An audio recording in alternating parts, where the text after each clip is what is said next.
Ladies and gentlemen, I'm jeweller Barry Roberts. Welcome to my company, Roberts & Co. I'm going to create some content for my website and social media, sharing how I make some of the diamond and gemstone set jewellery that we have in our online shop. And before I do that, I want to do something that I've been meaning to do for a little while, which is make some changes to my jewellery bench and have a more old school, simple stone setting setup. And before I do that, I thought I'd bore you with the story as to why. Now, this is my jewellery bench that I use to make most of my jewellery. And this one's made here in England from solid beechwood by a brand called Emir in Ashford in Kent, the label on it says. Now, they didn't invent this style of bench. This is the style, traditional style of jewellery bench that's been used for centuries. They differ a little bit depending on the manufacturer, and the wood will differ from country to country. But the basic design is always the same. You have the top at around chest height, then have the bench pin, which you work at, and there's a D cut out from the top, and then I have a tin underneath here to collect any falling precious metals and keep my tools in. But you can also use a leather hide underneath here. Traditionally it's a pigskin, which is a very soft leather. The advantage leather has, according to the textbooks, is that it's very soft, so if you drop something it doesn't damage it. However, in practice I find the tins better. They've got more space, more storage for your tools. If you're really worried about things hitting it, you could put a leather mat here. However, I haven't had any problems with this damaging anything I've dropped. And invariably, even with the leather, everyone puts their tools in the leather, so hand tools. So if you do drop anything, it doesn't hit the leather, it hits the tools. So either way, whatever you drop is going to hit something metal. But anyway, that's another story. This is my traditional bench. However, over the years since I started, I've made some more modern additions, specifically for stone setting. So first of all, this would have come with, this bench would have had just a fixed bench peg like this, screwed into position. And what most people do is cut, if you're doing both metalwork and stone setting, you'd cut a big V in it, and then you can do all the metalwork you need, filing, sawing, and manipulate metals. But also with the V, you can press into it. Ring clamps, or like a old broomstick, I think I use. That's what that was, with wax on it. So you fix pieces in to the wax and then you press them into the V and you can work on them. If you're just stone setting, people that are just setters, they would cut a semicircle in this because you get just easier motion of the clamps you're using within them. However, I then upgraded to a removable bench peg. This can pop out. It's in theory quick release, but it takes a little bit of manipulation to get it out. Now it's quite old. And then you can replace that bench peg with something like this. This is a GRS Benchmate. This is a slightly older model. I've had this quite a few years. But all that replaces really is that it does exactly the same job. It's just fixed in a position. The reason it's fixed in position is because the other addition I've had is the microscope, which realistically replaced that headband, which I still use, but for really small, intricate stone setting jobs, the microscope in conjunction with the Benchmate just gives you a better vision. And the reason I upgraded to these, I'll give you some context. The reason I upgraded to these from the more basic setup, and the reason I want to go back to being able to switch between the two. When I started in the jewellery industry, it was the late 1990s, around 20 years ago, just over 20 years ago. And it doesn't sound like that long ago, but the world was a different place, not just the jewellery industry, the entire world. When I first started, I remember with one of my first paychecks, I wanted to get a mobile phone. And I remember my boss at the time, who was a 60-year-old man running a multi-million-pound business, he was trying to convince me that I'd regret it, that I should buy a landline instead of a mobile, that I would find people being able to contact me wherever and whenever an inconvenience. He was trying to convince me that a mobile phone would be an inconvenience. But obviously I got one and I had one ever since. Subsequently I've got a landline too. the mobile didn't replace it. They're, well, I don't need to sell you the benefits of a mobile phone and a landline. If you're fixed in one position, if you're a business, then the landline is better and cheaper. If you're mobile, it's impractical. But most people have both. You realise the difference between the two in your both. But back when I started in the 90s, they'd been around for a long time, but they were just becoming popular here in London, in the whole of the Western world. And yeah, people were on the fence. They were still relatively new, and not everyone was sold on them. And it was the same with the internet. When internet came along, the internet had been around for years prior to the late 90s, but it was just becoming popular. I remember at school going to a friend's house whose older brother had the internet, and we sat there and watched him go on the internet and make this crazy noise. It was so slow compared to the modern internet, and all that was there was chat rooms. You needed the exact address that you had to get out of a magazine, and all you could do was chat to Americans, which was fun, but not that much fun. We just went out and left him to it. But again, with the internet, when I started work, I remember having meetings with the people running the company suggesting we should have a company website, and it being dismissed as a fad, a toy, and an expensive toy at that. And then when I suggested we should have a transactional website, a web shop, being laughed out of the room. But the world changed and their opinion changed. But what's all this got to do with stone setting? Well, the mobile phone, along with digital technology, digital cameras, and the internet in general, and them all combining, affected everything. Everyone said, you know, it's all very well people buying books on the internet, but it won't affect us. But it did. It's slowly but surely affecting every industry. And any industry it hasn't affected yet, it will. So imagine taxi drivers 20 years ago, or the takeaway. They would have said it will never affect us because you're not going to be able to order a taxi or a takeaway using the internet. But then along comes Uber, and if you're not on it as a takeaway, you're in trouble. And the taxi drivers are protesting because, as a taxi service, not only is it a competitor, it's been subsidised to the tune of billions by investors. Every ride so far has not only been easily available, the price has been subsidised. But anyway, that's a different story.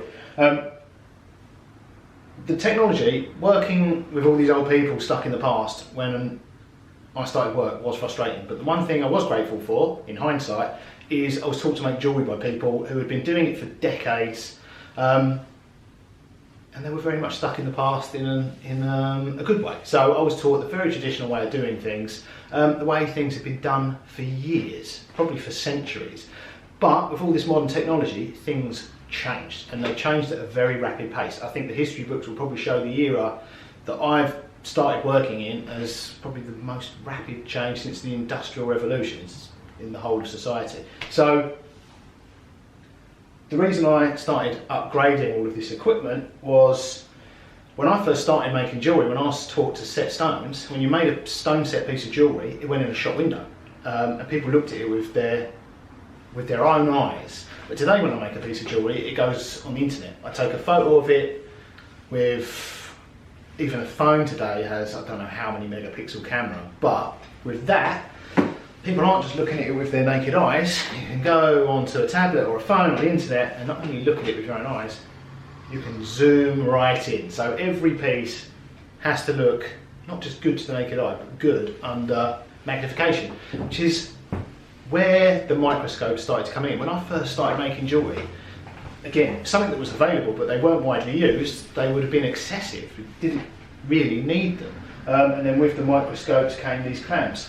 But it wasn't just the technology, also at that time the Chinese were turning the technology they previously used for creating costume jewellery, they were now creating fine jewellery in the same way. Mass production, but instead of using base metals and crystals, they were using high carat gold and precious gemstones and diamonds. But what they were doing is they were making the metal part of the ring. So for instance, before you went into a jeweller's here in London and you wanted a sapphire ring, that ring would have been made to last, and it was repairable, but that involved quite a lot of metal, and a reasonable size, high quality gemstone. So that, for instance, let's just say, for instance, that costs £5,000. Then along come the Chinese. They can mass produce with very inexpensive labour a ring that side by side in your hands looks very different, but in an image on the internet looks comparable. But with using computer aided design, you can remove as much metal as possible, hollow out the insides. You can use a very small amount of metal comparatively to hold the stones in place. And not only that, rather than having one large 5mm stone, in its place would be pave set, but pave setting, which is lots of small stones set very closely together with a minimal amount of metal. Not only were they using pave setting, they were using micro pave setting. So not just small stones, tiny stones, lots of them, very close together with a tiny amount of metal. Now this previously had been a technique used almost exclusively for costume jewellery.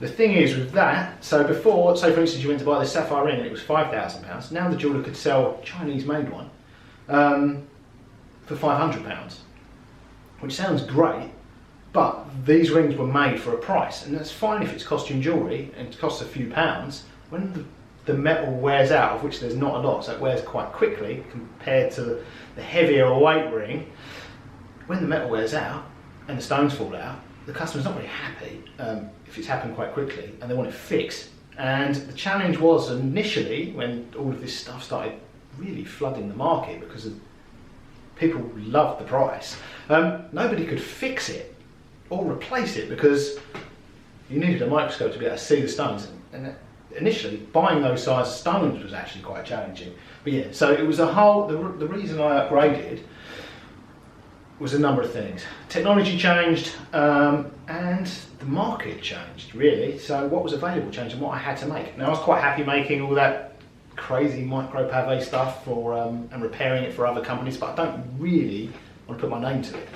So the stuff I'm going to be making myself, my own brand, is going to be a little bit larger. The kind of stuff I was taught to make, probably the smallest stones would be not much smaller than 2mm. So for that, this is excessive, and the microscope, very handy, but to some extent it will actually be, in some instances, quicker and easier to use the old-fashioned way of doing things. This was an old broomstick. Now I can't find any of my old wax. I think I used it up and then switched to the sort of plastic resin that you use with this setup. So I've got a new broomstick. I need to make a new bench peg that one will fit into this. Now this is more comparable to the size, the original size I would have used. These GRS ones are considerably smaller, but I need the bigger one. I need the space that provides. I'm going to cut a half, because I'll only be using this for setting, I'm not going to cut a V in it, I'm going to cut a semicircle in it. Then I'll be able to press both that and the ring clamps into the half round thing. So I need to saw this up, make myself a new sort of broom handle and melt some wax onto the end of it. And then I should be able to switch between my very modern stone setting setup and a very traditional one. So enough of story time, let's get on with making my new bench.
woodwork today, and I've produced a new bench peg with a semicircle cut from it and a new wax stick for holding pieces of jewellery securely while I'm stone setting them. Now I've made this so that it will be interchangeable with my Benchmade replaceable bench peg, so this will now slot in there, and the whole thing is also removable, so it can still be replaced with my GRS Benchmade ring clamp when I want to use that. But with this traditional style of bench peg, I can use my old school ring clamp, so anything that fits in here I can then work on. Just press it into here, I can angle it and get leverage against the bench pin. And I've also made a new wax stick. I made this one slightly longer than my old one because this bench peg is slightly thicker than my old one. So you want to be able to still get a good grip on it, your whole hand on there. Again, wax will be put on the end of this in the same way you see with that one. You can use both ends. The kind of wax I use is going to be a traditional wax. This is actually a very old style of sealing wax, the kind that would be used to seal official documents and letters, and then people imprint their taglio, ring or their own seal into it. It was an old form of security. This wax has been made for centuries, and today I think it's mainly used for, it's still used in some official documents, but it's mainly used as a decorative finish on wedding invitations and stuff. But this wax is actually very hard. Although it's a wax, it's mixed with resin, so hard in fact that if you drop it, it's quite brittle, and it actually, rather than just bending or being damaged, it actually snaps. It's that hard. This is perfect for stone setting, because when you melt it onto the end of here, you only need a flame to melt it on. It's quite a low melting point, but it's hard enough. You can put your stone setting on here, heat it up, it'll be pretty secure on the end of there. You can do your work, and all you need to do once you've finished working is gently warm it up and your piece will pop out. And well, you don't have to pull it out. So yeah, I'll melt some wax on the end of that and I'll be good to go. So I hope you enjoyed this little look at my new old school stone setting setup, and you'll be able to see this in action in future and upcoming videos that feature me setting gemstones. So thanks for watching, and I'll see you again soon. Toodles.